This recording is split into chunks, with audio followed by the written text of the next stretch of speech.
Hindi ka na ni Malilag na yan. Meron ba nagkakuan? Kinalimpon mo na na.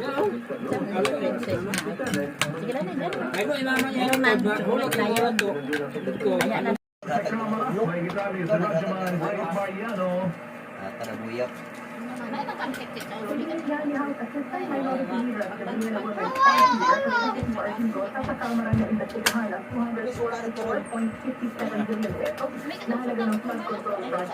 Kasunod ito ng malawakang pagpangangalanan sa iba't ibang parte ng bansa sa pananalasa ng bagyong Karina at Abagat.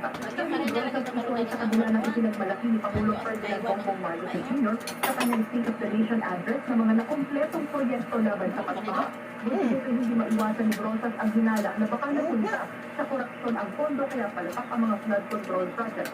Binigyan ni Rosas sa inyo dapat hayaan inisipay ang pondo ng bayan habang ang mamamayan ang nagpapasyan sa mga epekto ng kalamidad.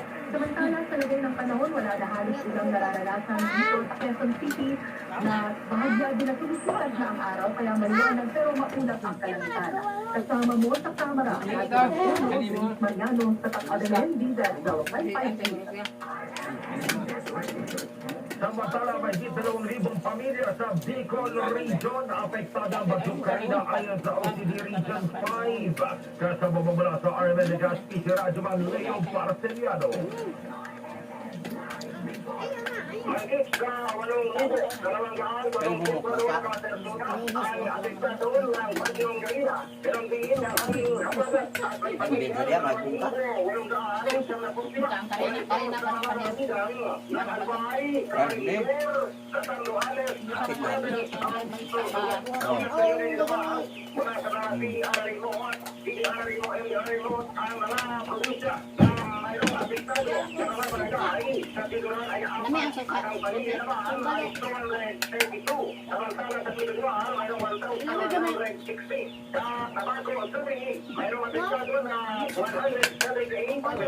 At 177 na individual. Ay mayroong 33 na pamilya na 106 naman ang individual. Sa bayan ng Pasakaw at Sibukot ay mayroong isang barangay apektado at mayroong 525 na pamilya at individual na 2,575 ang mga napinsala durong itong Karina at ng aming habagat. At ulit na rin ang mga ito rin ang OCD Ada Radio Pisa ilang mga bayan na tulungan ang may kahiwang pinsala ng bagyong Karina. Sa tamang kami maligas na ito ang may Samantala naman sa ibang balita, posibleng abutin pa ng 2 hanggang 3 araw bago ganap na may balik ang Meralco ang supply ng kuryente sa mga customers nito na napiktuan ng bagyong Karina at Habagat. Sa Panay namin Manila kay Meralco Vice President and Head of Corporate Communications, Joseph Diriaga, umabot sa 324,000 ang apektadong trabahayan sa iba't ibang lugar sa bansa. Habang nasa 60,000 na customers naman ang nawala ng kuryente dahil sa mga bumagsak na puno na tumama sa linya ng kanilang mga transformers. Yung binubuno natin, as we speak, itong 68,000 ginagawa na yung dapat na-repair, yung 324,000 patuloy na ina-assess kung safe na ibalik yung kuryente dun sa kanilang lugar. We continue to address each and every call, message that we receive from our customers na wala pa rin yung kuryente. Ayon pa dito kay Sandariaga, may mga lugar na hindi pa ligtas na ibalik ang supply ng kuryente nila sa mataas pa ang tubig baha.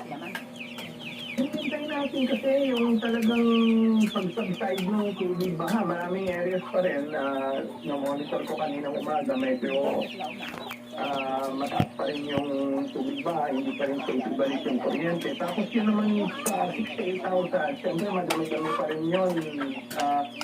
Yung titingnan natin yung numero. Samantala ng bigay din naman ng safety tips sa Meralco sa mga kababayan natin sa mga dapat gawin sa mga ganitong insidente ng matinding ulan at pagbaha. Unang-una, i-off na nila yung main switch, yung main breaker ng bahay nila pag pinasok na lang tubig baha.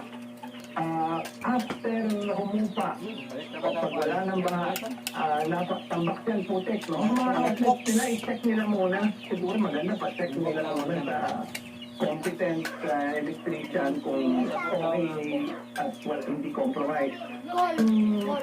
Para pa rin sa lugar nila, kung kailangan, huwag na silang mababa. lang, kailangan nila lumabas. Mag-walk ha. Tapos pati Ano yung ko mga sinero? maglalihan. Yan ang tinig ni Meralco Vice President and Head of Corporate Communications at Jose Dariaga sa Panay ng Amen, Manila. Sa pagpapatuloy ng ating balita, balik normal na ang level ng tubig sa lamesa sa ngayong araw. Ito'y matapos umabaw at umabot sa 80.17 meters ang antas ng tubig kahapon sa kasagsagan